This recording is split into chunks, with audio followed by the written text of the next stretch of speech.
এখানে দেখো আমরা আজকে যে চ্যাপ্টারটা শুরু করব এটার নাম হচ্ছে মহাবিশ্ব। এটার নাম মহাবিশ্ব।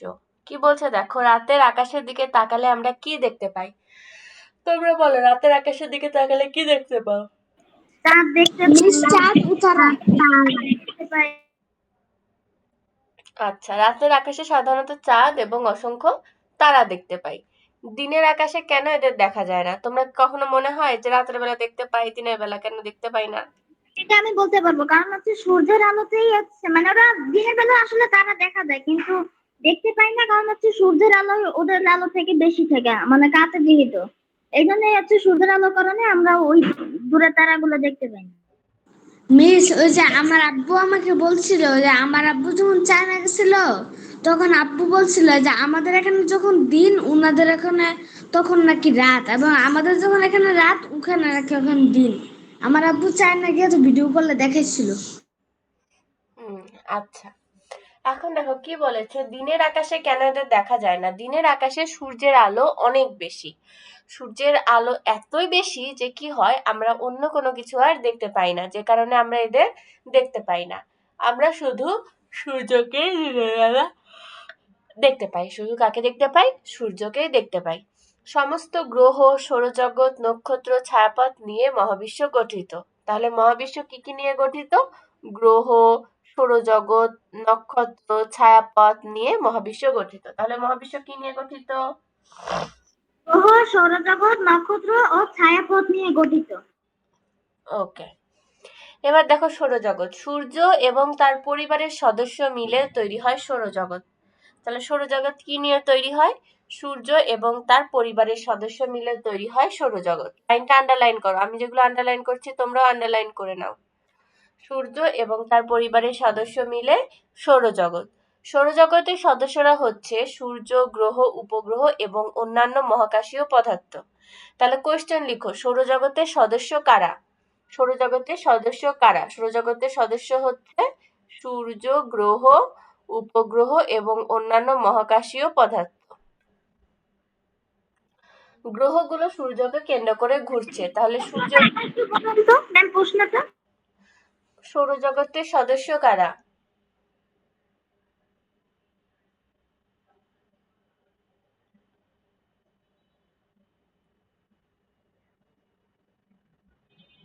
ডান। Yes miss. এবার কি বলছে? গ্রহগুলো সূর্যকে কেন্দ্র করে ঘুরছে। তাহলে কোয়েশ্চেন লেখো, সূর্যকে কেন্দ্র করে কারা ঘুরছে? গ্রহগুলো সূর্যকে কেন্দ্র করে ঘুরছে।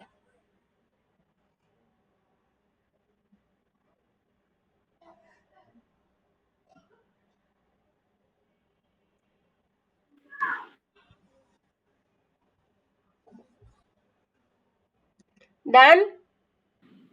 Yes ma'am. তারপরে কি বলেছে? সূর্য থেকে দূরত্ব অনুসারে গ্রহগুলোর নাম হচ্ছে, সূর্য থেকে দূরত্ব অনুসারে গ্রহগুলোর নাম হচ্ছে বুধ, শুক্র, পৃথিবী, মঙ্গল, বৃহস্পতি, শনি, ইউরেনাস ও নেপচুন। তাহলে লিখো, সূর্য থেকে দূরত্ব অনুসারে গ্রহগুলোর নাম কি কি? সূর্য থেকে দূরত্ব অনুসারে গ্রহগুলোর নাম কি কি?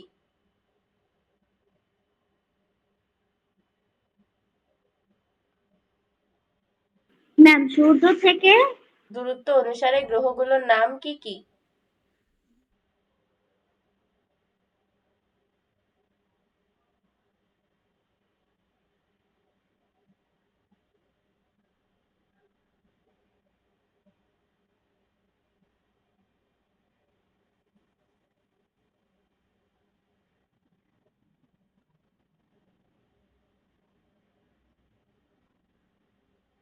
ডান।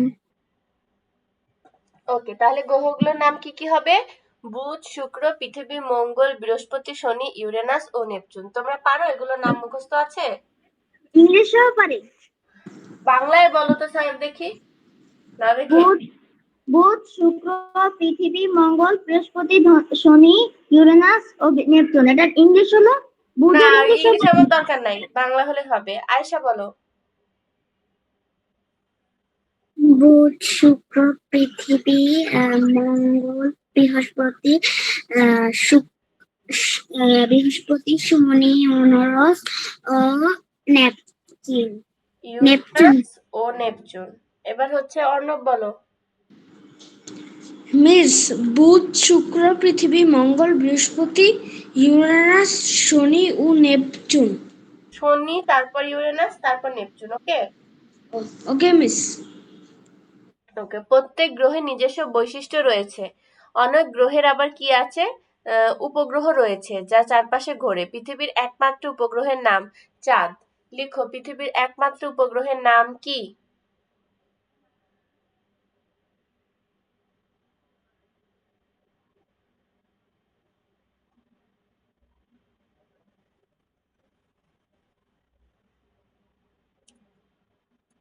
পৃথিবীর একমাত্র গ্রহ তো চাঁদ হয়, কিন্তু আসলে দুইটা আছে, কিন্তু সেই দুই নাম্বার যেটা উপগ্রহের নাম কি? কোয়েশ্চেন লিখো, পৃথিবীর একমাত্র উপগ্রহের নাম কি?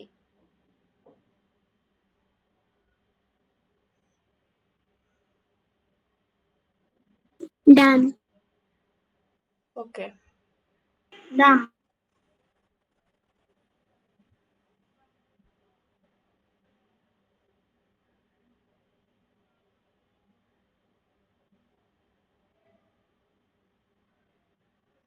দেখো এখানে কি বলেছে, সৌরজগতের কেন্দ্রে রয়েছে সূর্য। তাহলে সৌরজগতের কেন্দ্রে কি রয়েছে? সূর্য। সূর্যকে কেন্দ্র করে গ্রহগুলো ঘুরে। কাছের গ্রহগুলোর তুলনায় দূরের গ্রহগুলো সূর্যের চারদিকে ঘুরে শুরুর অবস্থানে ফিরে আসতে বেশি সময় লাগে। কি হয়? কাছের গ্রহগুলোর তুলনায় দূরের গ্রহগুলো সূর্যের চারদিকে ঘুরে শুরুর অবস্থানে ফিরে আসতে বেশি সময় লাগে। তাহলে সৌরজগতের কেন্দ্রে কে রয়েছে? কোয়েশ্চেন লিখো, সৌরজগতের কেন্দ্রে কে রয়েছে?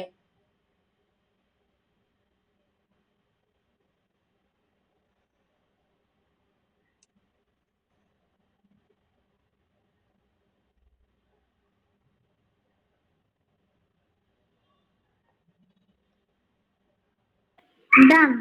ম্যাম, এই ইউনিভার্স মানে মহাবিশ্ব সৌরজগৎ নিয়ে আমার আগে থেকে ধারণা আছে। গুড। আচ্ছা, যেহেতু আগের চ্যাপ্টারের বর্ণনামূলক কোয়েশ্চেন গুলো আছে, সেই জন্য আমি এই চ্যাপ্টার আর বেশি পেজ গেলাম না, এই 92 পেজ পর্যন্তই থাকলো। ঠিক আছে, এটুকুই সবাই ভালো করে রিডিং পড়বে। আর ওইখানকার বর্ণনামূলক প্রশ্ন প্রথম দুইটা থাকলো, 1 নাম্বার এবং 2 নাম্বার। ওকে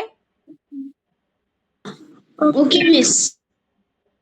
ওকে তাহলে সাহেবের কি ধারণা আছে মহাবিশ্ব সম্পর্কে, একদিন আমরা সাহেবের থেকে শুনবো। ওকে সাহেব।